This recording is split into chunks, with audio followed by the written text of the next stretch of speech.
بسم الله الرحمن الرحيم والصلاة والسلام على أشرف المرسلين وبعد رمضان مبارك سعيد وكل عام وأنتم بخير. Dans cette présentation, j'essaierai de définir et d'expliquer les différents concepts et notions théoriques qui interviennent lors d'une simple situation de communication faisant référence aux modèles classiques et aux approches psychologiques et sociologiques de la communication. D'autre part, je vais essayer d'intégrer des représentations et des caractéristiques de référence pour s'adapter à l'environnement social et professionnel. En effet, pour les premiers théoriciens, la communication se limite à un simple transfert de l'information, de la source de l'information à la cible qui la reçoit. C'est un modèle linéaire, mécanique et télégraphique qui ne prend pas en considération la rétro-information et sans ancrage de représentation sociologique. Claude Shannon, c'est un ingénieur mathématicien qui a travaillé dans la société américaine de téléphonie, et Weaver, son patron, ont fondé la théorie de l'information pour donner une réponse mathématique à la quantité de l'information émise et reçue. Alors, selon la théorie de l'information, l'information passe d'un câble à travers un câble téléphonique, passant de l'émetteur, passant d'un appareil qui transforme la voix en oscillation électrique, qui traverse le câble, qui arrive au niveau d'un autre appareil qui reconstruit de nouveau le message. C'est un modèle linéaire et télégraphique qui ne prend pas en considération le message et la compréhension. Donc la simple préoccupation de Shannon et de Weaver, c'est de vérifier le signal émis au niveau de l'émetteur et le signal reçu au niveau du récepteur et étudier comment peut-on éviter tout ce qui est facteurs et éléments perturbateurs, voilà, qui entravent le bon déroulement d'une transmission. Alors ici, il s'agit d'un schéma mécanique et instrumental. Lasswell, c'est un sociologue, anthropologue américain qui s'est intéressé de la communication de masse, a décrit l'action de communication en répondant aux 5 questions. Who says, what, whom, through, which channel, and with what effect? En français, qui parle à qui, de quoi, comment et pour quel effet. Qui, c'est l'émetteur, à qui, c'est le récepteur, de quoi, le message, le contenu de l'information, comment, c'est-à-dire le canal utilisé pour communiquer, il peut être oral ou écrit, mais surtout lorsqu'on parle de communication de masse selon Lasswell, Harold Lasswell, c'est-à-dire on parle des masses médias, de la télévision, de la radio, du journal, du communiqué, puisque l'objectif c'est de toucher le plus grand nombre de personnes. C'est une dimension persuasive qui ne prend pas en considération le contexte psychologique et sociologique. Alors pourquoi communique-t-on? On communique selon les objectifs suivants. L'objectif cognitif, c'est de faire entrer l'idée dans l'esprit de l'interlocuteur. Donc on communique pour informer, pour agir sur les connaissances de l'autre. On communique également pour persuader. Donc là, c'est un objectif affectif. On communique également pour un objectif cognitif ou comportemental lorsqu'on essaie de faire agir, de faire intégrer, de faire adhérer notre interlocuteur dans le sens de notre objectif en matière de mobilisation. Et là, je parle des techniques d'affiliation, des techniques de recrutement. Selon les linguistes, la communication est avant tout langagière. Tout acte de communication suppose au moins la présence de deux instances verbales, un émetteur et un récepteur. André Martinet parle de locuteur-interlocuteur, et on parle également d'énonciateur et de co-énonciateur en termes de la théorie d'Émile Benveniste. Donc le code, c'est quoi? C'est la langue utilisée pour communiquer. Qu'est-ce que ça veut dire la langue selon les linguistes? C'est un ensemble de systèmes significatifs qui sont acceptés par une même communauté linguistique et socio-culturelle. La langue est une combinaison entre signifiant et signifié. Signifiant, c'est-à-dire la représentation graphique, et le signifié, c'est-à-dire la signification. Donc, il s'agit ici de la représentation mentale.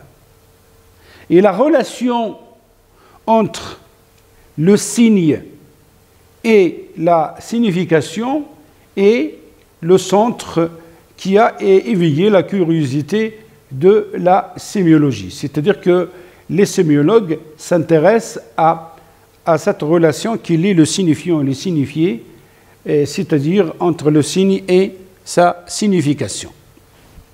Le référent, c'est le contexte. Le contexte, bien entendu, c'est l'élément fondamental qui détermine le sens d'une information à transmettre.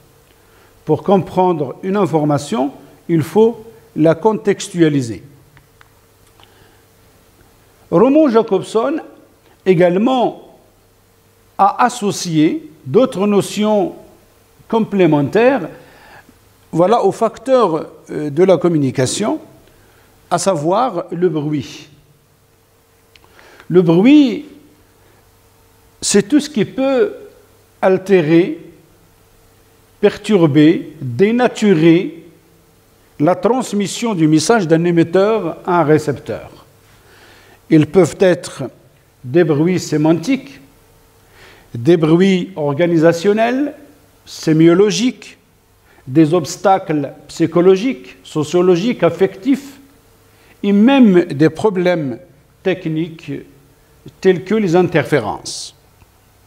À l'oral, défaut d'élocution, défaut d'audition, un problème d'articulation, des bruits matériels qui peuvent intervenir lors d'une communication, l'angle d'attaque mal choisi, où le récepteur serait beaucoup plus réceptif. Et puis, les difficultés à voir celui à qui on s'adresse, ou bien parfois des sujets de distraction qui risquent de désorienter notre attention. À l'écrit, une mauvaise qualité d'écriture, une présentation toffue et compliquée, l'emploi des phrases trop longues, les mots barrages, c'est-à-dire des mots qui ne sont pas, qui peuvent ne pas être compris par notre interlocuteur, l'absence de proximité, que ce soit sociale, affective et temporelle. C'est-à-dire il faut aborder un sujet qui intéresse notre interlocuteur dans les médias. Le feedback, c'est l'effet du message sur le récepteur. Il se veut donc, il peut être soit immédiat à l'oral, dans le cadre d'une communication directe et synchrone, et il peut être différé dans le cas d'une communication asynchrone, indirecte, et en l'absence du récepteur, le cas par exemple de la messagerie électronique ou de la communication écrite. L'émetteur doit prendre en considération, vérifier si le message est reçu et compris, si nécessaire, essayer de réexpliquer, essayer de reformuler, éventuellement modifier le message ou les canaux utilisés pour la transmission efficace du message. Et là, on parle de ce qu'on appelle le feedback régulateur. C'est une opération de contrôle qui permet de vérifier si le message passe d'une manière optimale. Sinon, il faut répéter, c'est-à-dire reformuler le message autrement en utilisant différents canaux qui garantissent la transmission du message. Alors le redoublement de l'information se fait par des procédés linguistiques, grammaticaux, qui sont offerts par la langue. Roman Jakobson, je dirais que l'originalité du modèle qui a été présenté par Roman Jakobson, c'est qu'à ces facteurs que nous venons de définir correspond une fonction. Fonction émotive expressive au niveau de l'émetteur, lorsque le langage est centré sur le jeu émetteur de l'énoncé. Il s'agit, si vous voulez, de l'expression d'un point de vue, l'expression de nos sentiments, de nos émotions, et de nos impressions, et on la reconnaît par l'emploi des possessifs qui renvoient au jeu, ou bien par tout ce qui est, si vous voulez, parler lorsqu'on parle de soi, lorsqu'on se raconte, lorsqu'on se décrit.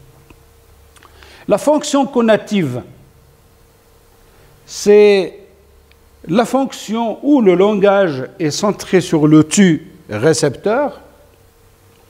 On la reconnaît lorsque l'émetteur veut exercer une certaine influence sur le récepteur via le vocatif exprimant une prière ou via l'impératif exprimant un ordre.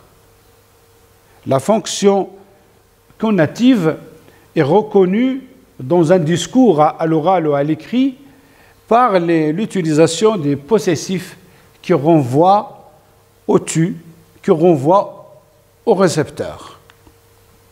La fonction phatique, c'est au niveau du canal pour maintenir le contact.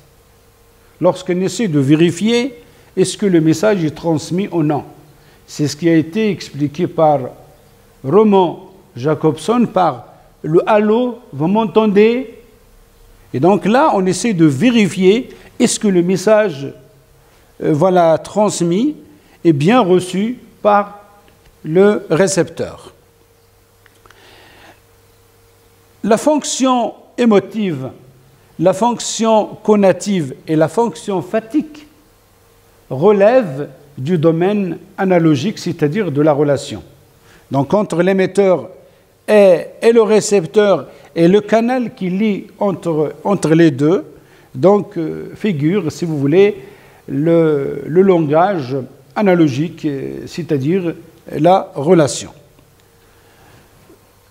Roman Jakobson aussi a accordé la fonction esthétique au niveau du message. On l'appelle aussi la fonction poétique. C'est l'art de transmettre. C'est une réflexion sur la structure, la cohérence du message, le choix des mots, l'organisation de l'information, et l'emploi des assonances, des allitérations, l'emploi d'un support convenable, le choix de l'angle d'attaque qui favorise une transmission optimale du message et qui favorise aussi facilement la compréhension et l'assimilation. La fonction métalinguistique, c'est la fonction au niveau du code lorsqu'il s'agit d'explication, d'interprétation, de définition, lorsqu'on essaye aussi d'apporter des détails explicatifs, voilà, permettant à l'émetteur de mettre l'information émise à la disposition du récepteur. Une autre forme de la fonction métalinguistique, lorsque je parle de traduction, c'est-à-dire utiliser une langue pour expliquer une autre. La fonction référentielle, c'est la fonction au niveau du contexte, c'est-à-dire au niveau de l'objet de la communication. Comment la reconnaître? On la reconnaît par l'utilisation du « il » ou bien l'utilisation du pronom indéfini « en », c'est-à-dire c'est la fonction qui porte sur le contexte. L'information passe par plusieurs étapes, que ce soit au niveau de l'émetteur, que ce soit au niveau du récepteur. Au niveau de l'émetteur, normalement, la première étape, c'est celle de la conception. On essaie de concevoir le message à transmettre. Et à partir de l'information conçue, on essaie d'élaborer le message essentiel à transmettre.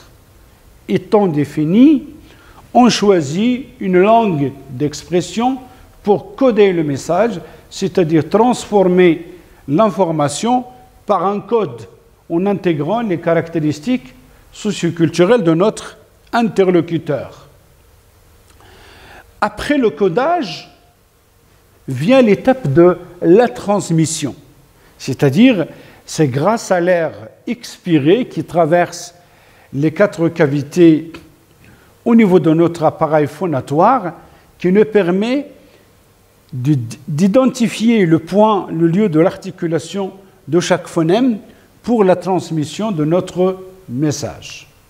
Au niveau du récepteur, c'est ce que vous êtes en train de faire maintenant, en m'écoutant, vous êtes en train de percevoir. Mais vous écoutez, et l'écoute, c'est la perception auditive, active et volontaire qui fait appel à notre mécanisme mental.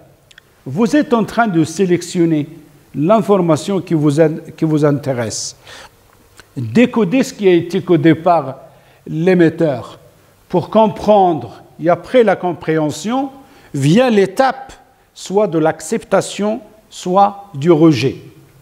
Ce que vous allez accepter, vous allez le garder dans la mémoire. Donc, si je parle de l'étape de la mémorisation. Dale Hymes, dans sa théorie de speaking, et au niveau du deuxième facteur participant, parle de ce qu'on appelle les observateurs non ratifiés. C'est-à-dire, Dale Hymes distingue entre un récepteur concerné par la communication, donc c'est ce qu'il appelle un récepteur ratifié, lors d'une réunion, par exemple, où le chef d'établissement s'adresse à ses subordonnés, à ses collaborateurs, mais au moment de cette réunion, il y a par exemple la femme de ménage qui passe, il n'est pas concerné par la communication, mais qui entend ce qui a été décidé lors de cette réunion. C'est ce que Delheims appelle les observateurs non ratifiés. Un émetteur peut être soit une personne morale, c'est-à-dire je parle de statut juridique, soit une personne physique. Il peut être un insecte, il peut être un animal, mais restons dans le contexte de la communication humaine. L'émetteur aussi peut être une machine. Selon Eric Berne, c'est un psychiatre, prototype de Sigmund Freud, le maître de la psychanalyse, les états du moi se présentent comme suit. L'état du moi parent, l'état du moi adulte, l'état du moi enfant. Le parent se présente sous forme de deux catégories. Un parent normatif et critique qui communique à distance, qui communique également du haut vers le bas et qui adopte un style directif et autoritaire.